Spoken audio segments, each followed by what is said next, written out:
Hello, I am Cruellica Kain here at Denver Pop Culture Con 2019, and I am here with Lisa Manifold. How are you? I am fabulous. Hello out there in YouTube land. So are you having fun at this convention so far? I am having a wonderful time. This is one of my favorite conventions. Is this your second year, third year? This is my fourth year.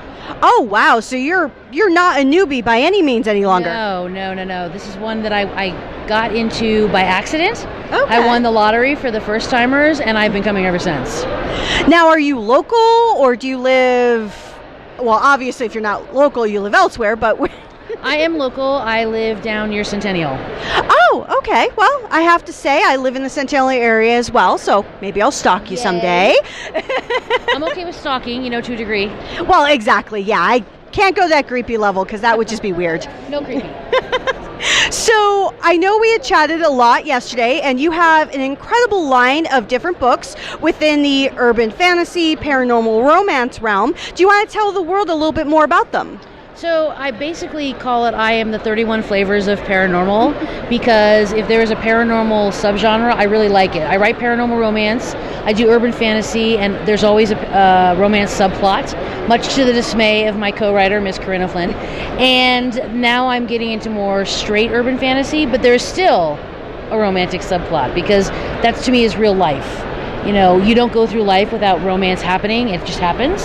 So that's how my books end up with the subplots of romance. Well, that makes sense for the realistic aspect of it. I know your one series that we were talking about yesterday, which I have to pick up, has a Djinn series to it, which I have to admit, I didn't talk about it yesterday, but I play a lot of D&D because I'm a big nerd. You didn't tell me this yesterday. No, I didn't. And one of the characters I actually played as was a Djinn. I completely spaced it. He or she was crafty, weren't they? He was very, very crafty. Definitely took over the entire game. So before anyone else knew it. Well, absolutely. Yes. So when I heard about the books, I didn't think about it yesterday because I was just in awe about all of your writing. Thank you. And then I was like, wait, my D&D world is now in written form. So thank you very much. You are welcome. You are welcome. The series is called Djinn Everlasting, and my Djinn, while he does follow some of the rules of Djinn lore, meaning nothing is for free, there's always a catch. Oh yeah. He is a freelancer. He's not tied to a lamp or a particular person. He does what he wants, and he gives wishes to people that he feels are deserving, either because they're a good person or maybe they deserve a second chance. And all three of my characters that he ends up granting wishes to are definitely on the latter variety. He thinks they need a second chance. They're definitely flawed characters, but he feels like maybe a second chance would give them the ability to be a better person. Well, the best thing about when you do paranormal romance or just any kind of story is you want to have that flawed character, because you want to root for them and feel like you're walking that story with them and you're actually living that part of their life. Yes, and all of my characters tend to do a lot of internal monologuing, maybe a little too much, but I feel like that's part of your journey of how you get yourself to, okay, I'm going to try to be a better human, I'm going to try to be a better person, I'm going to try to be a better partner in my relationships. You have to kind of work through your own business before you can go external with it. Oh, absolutely, and that just makes it more authentic at the end of the day. That's what I think. So what got you into doing all of this different types of writing? Okay, I'm going to put it out there in front of the whole world. Yes, tell us your secrets. I've said it in panels, but it's never been recorded before. I used to write Draco Jenny fan fiction. Oh, I love you even more now. See, people either love or hate, because I'm a huge fan fiction person. Yes. And I love Harry Potter fan fiction. And I read a Draco Jenny story and I was like, wow, I could totally see that happening. And then I spent 5 years writing this epic, massive Draco Jenny. It's like 600,000 words. It was crazy pants. I may have read it because I read way too much Draco Malfoy fan fiction. This was like 2002, 2003, 2004. This was way back in like early days of fan fanfiction.net, Fiction Alley. Oh yes, I remember that. Alley. See, I see the nods. Fiction Alley. That's the hardcore OG fanfics right here. Harry Potter. But that's that was my gateway writing was into paranormal, was writing in Joe's world. And after a while, I'd been doing this for like 6 years, I thought, you know what? If I can write in her world and not completely cock it up, I bet I can write my own, which was a little bit more difficult, when you don't have an established world and, the whole setup.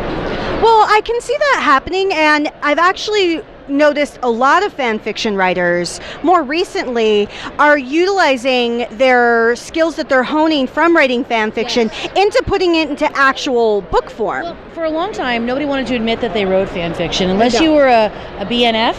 You know what that is, right? Big name fan, for those of you that don't know. Unless you were BNF, you didn't own that you wrote fan fiction. I didn't tell people for years. And then I started coming to cons and I realized, oh my God, there's like a whole world of fan fiction where people talk about it out in the open. It's not just on online forums behind some kind of screen name. And so I think that people are starting to own that they write fan fiction. And it's becoming a more accepted form of learning how to write and learning how to craft, because people also give you feedback. And readers are not afraid to tell you what is what if you have, gone off the rails for what they think is appropriate for the story. No, and that's a really good point. And I do a lot of fan fiction reading, not so much on the writing side, just because for me, I have too much ADD. I can't sit still for that long. But I love the fact that there is so much creativity. And then when I do see the fan fiction writers go out there and try something new, I'm so proud of them just because I've been such a fan for so long. So it's great that you are comfortable and confident in that, and you can say proudly to the world, yes, I did this, and now look at me now. I'm a Draco Jenny shipper. And not everybody is, because Draco Malfoy is one of those characters that you either love him or you're like, dude, really? He needs a swift kick in the pants. Yes, I have to say Draco Malfoy has been many years. Jo got very upset because she said he's really kind of a jerk. But it's because Tom Felton was just such a hottie. I mean, okay, I'm old enough to be his mother, so it's not creepy. Don't worry, same here. But I can appreciate that, and you know what, I've met him, he's a delightful young man. Mm-hmm. But he was just so great in that role. Well, he really made it his own, just like Zach. Oh God, I'm gonna mess up his dad, the one who played Lucius. Jason Isaacs. Jason Isaacs. Oh my! Well, that's because Jason Isaacs is the quintessential bad guy. And yes, he's not the bad guy out there with the gun and the bomb. He's the bad guy out there that will slice you into ribbons with like 5 words, and there you are laying on the floor bleeding.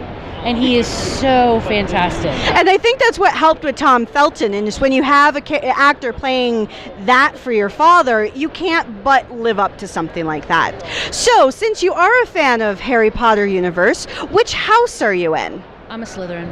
Oh, so we are sisters in arms. Yes. Totally Slytherin. And you know what? I've taken the test like when I'm in a different mood or different times of the year, different times of the day. I am always a Slytherin. And I'm not like a hardcore step on everyone, but I need to take care of myself. It's kind of that whole when the oxygen masks drop, you have to put it on yourself before you do it to anybody else. That's actually a Slytherin trait. It is. And Slytherins are very determined.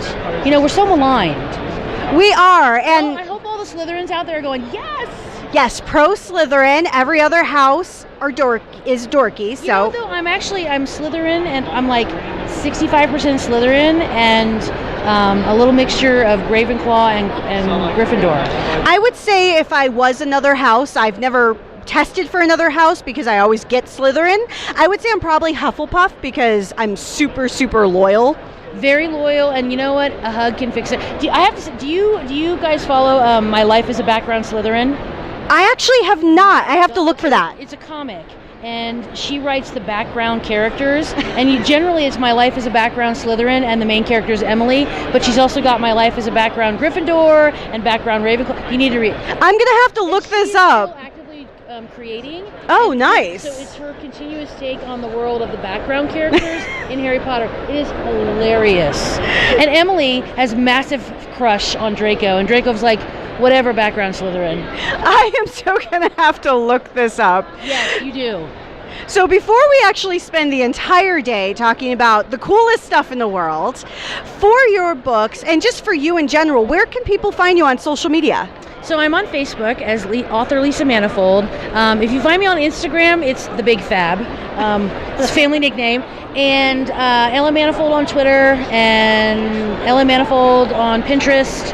And obviously, Facebook. I'm on Facebook a lot. Like, I'm on Facebook probably more than I need to be. But that's and Amazon. You can follow me on Amazon. Well, this has been super awesome. So thank you so very much. You get a hug. Yes. Yay! know, anymore. that's a We're good hugging idea. See? Hugs Slytherins cure are hug. everything. Slytherins hug. Yes, because Slytherins are not evil. We are just super ambitious, and we will tell. Determined. Yes, Determined. and we will tell you what we think. Yes. So remember that, world. And thank you very much, and have a great rest of your con.